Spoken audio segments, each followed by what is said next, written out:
All right, everybody, welcome back again to our daily Bible reading. And this is going to be day 179. And we'll be covering one Kings. Well, some people say 1 Kings. Here in America, we say 1 Kings. We're going to be covering 1 Kings chapters 20 and 21. So, all right, let's get ready. And when you're ready, which is hopefully now, let's begin. Victory over Ben-Hadad. Chapter 20. Now King Ben-Hadad of Aram assembled his entire army. 32 kings, along with horses and chariots, were with him. He marched up, besieged Samaria, and fought against it. He sent messengers into the city to King Ahab of Israel, and said to him, "This is what Ben-Hadad says. Your silver and your gold are mine, and your best wives and children are mine as well." Then the king of Israel answered, "Just as you say, my lord the king, I am yours, along with all that I have." The messengers then returned and said, "This is what Ben-Hadad says. I have sent messengers to you, saying, you are to give me your silver, your gold, your wives, and your children. But at this time tomorrow I will send my servants to you, and they will search your palace and your servants' houses. They will lay their hands on and take away whatever is precious to you." Then the king of Israel called for all the elders of the land and said, "Recognize that this one is only looking for trouble, for he demanded my wives, my children, my silver, and my gold, and I didn't turn him down." All the elders and all the people said to him, "Don't listen or agree." So he said to Ben-Hadad's messengers, "Say to my lord the king, everything you demanded of your servant the first time, I will do, but this thing I cannot do." So the messengers left and took word back to him. Then Ben-Hadad sent messengers to him and said, "May the gods punish me and do so severely if Shomron's dust amounts to a handful for each of the people who follow me." The king of Israel answered, "Say this, don't let the one who puts on his armor boast like the one who takes it off." When Ben-Hadad heard this response, while he and the kings were drinking in their quarters, he said to his servants, "Take your positions." So they took their positions against the city.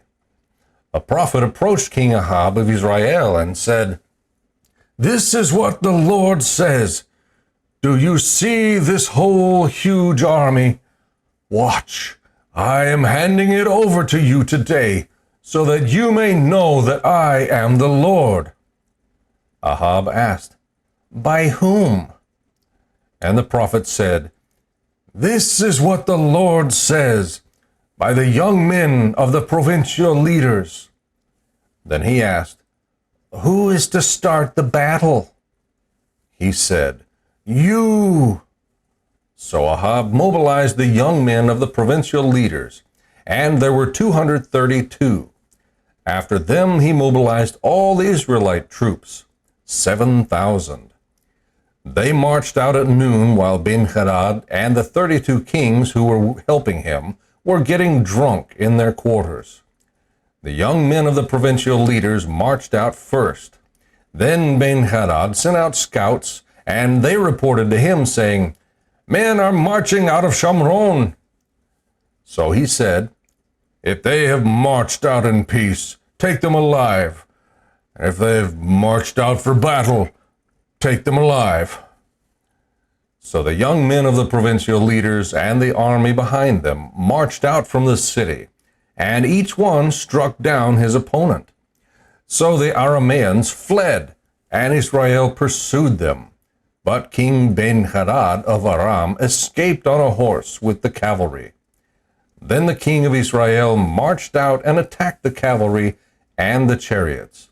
He inflicted a severe slaughter on Aram.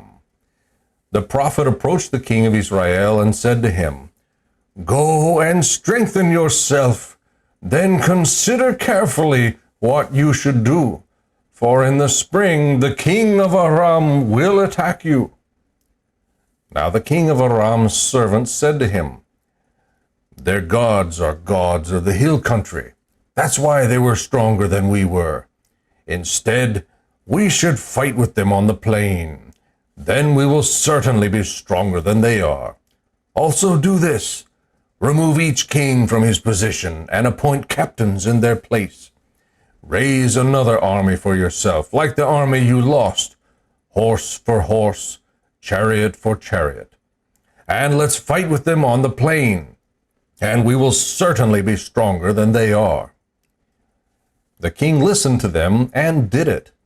In the spring, Ben-Hadad mobilized the Arameans and went up to Aphek to battle Israel.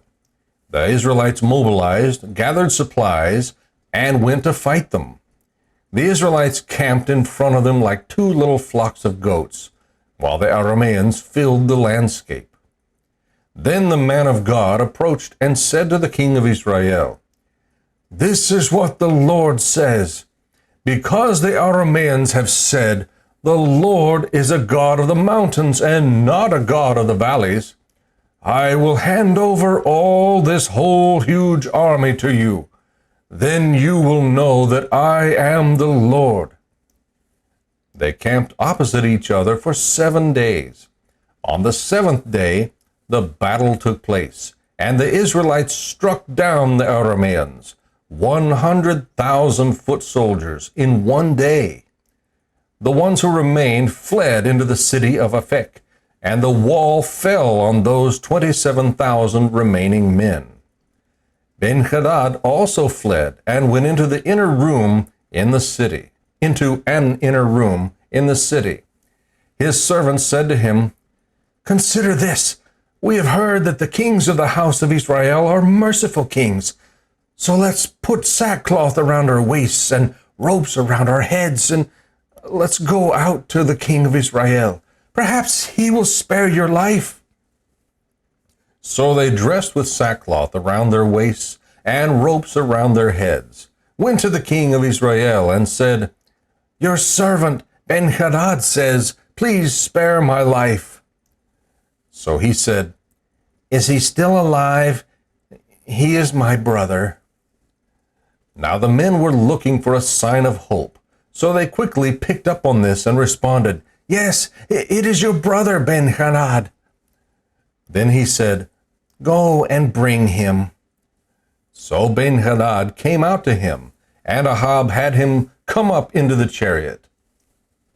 Then Ben-Hadad said to him, "I restore to you the cities that my father took from your father, and you may set up marketplaces for yourself in Damascus, like my father set up in Shamron."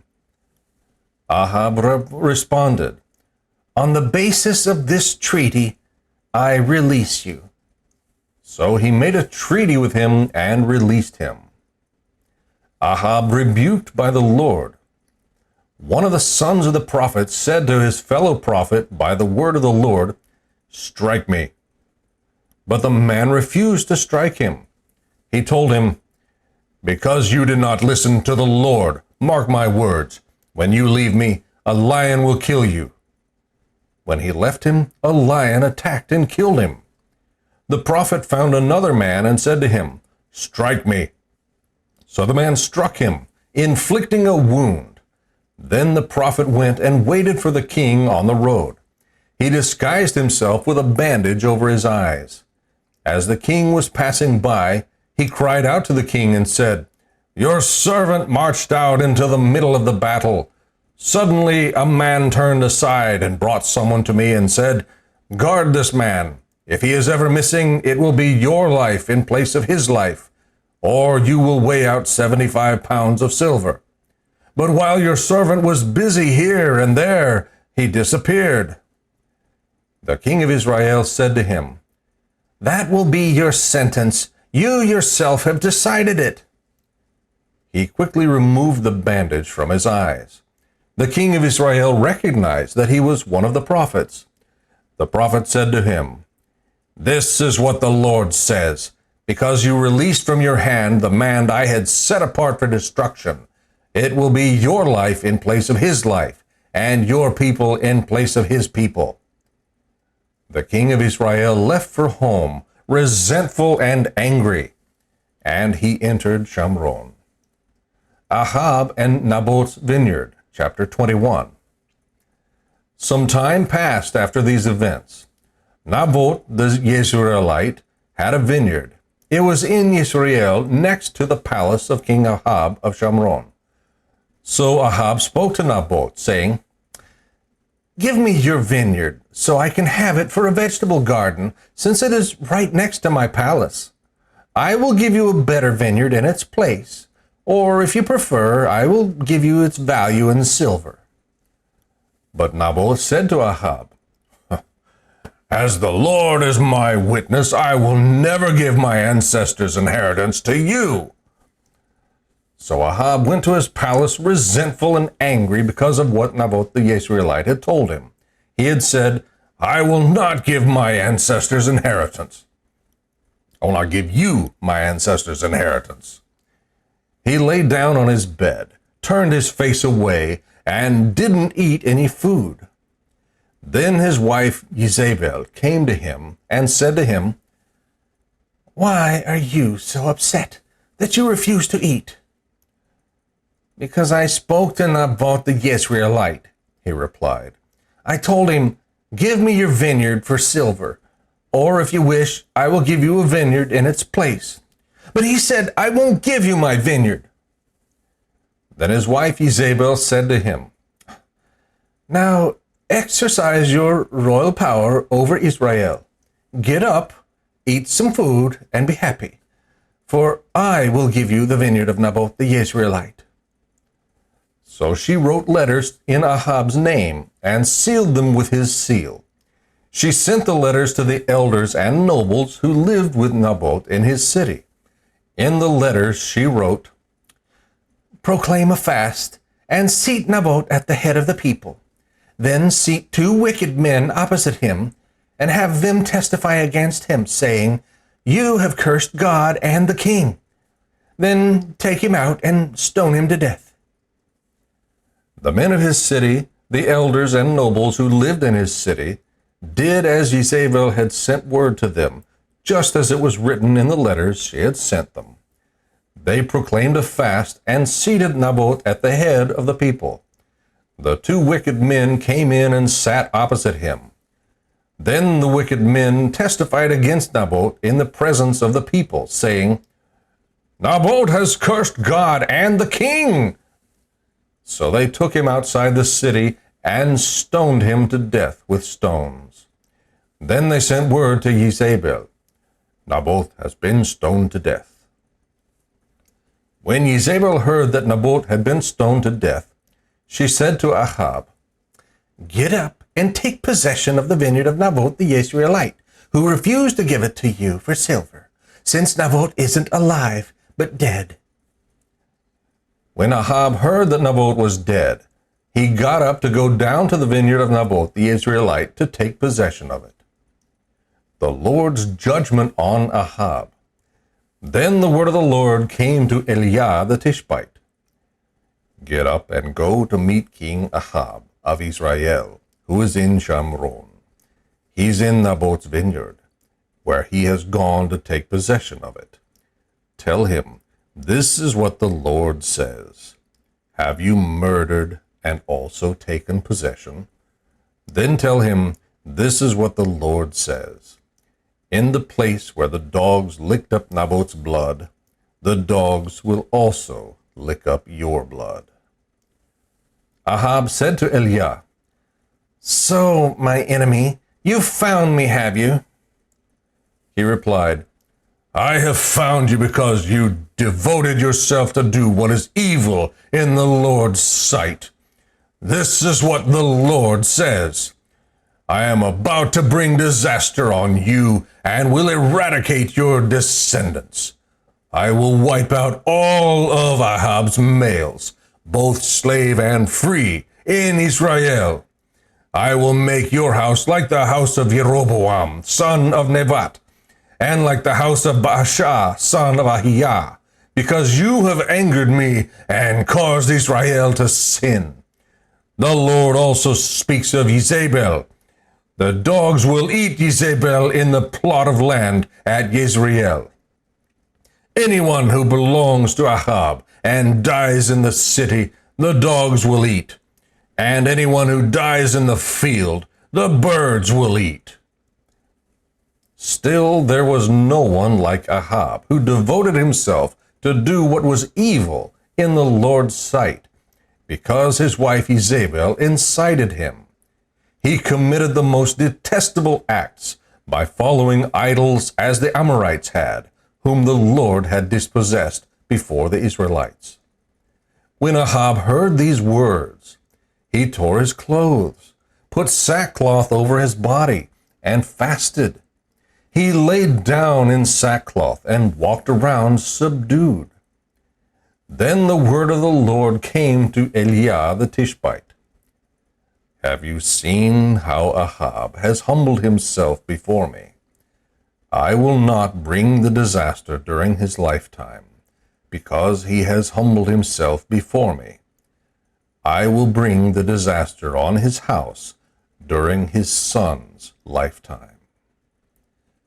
May the Lord bless the reading and study of his word.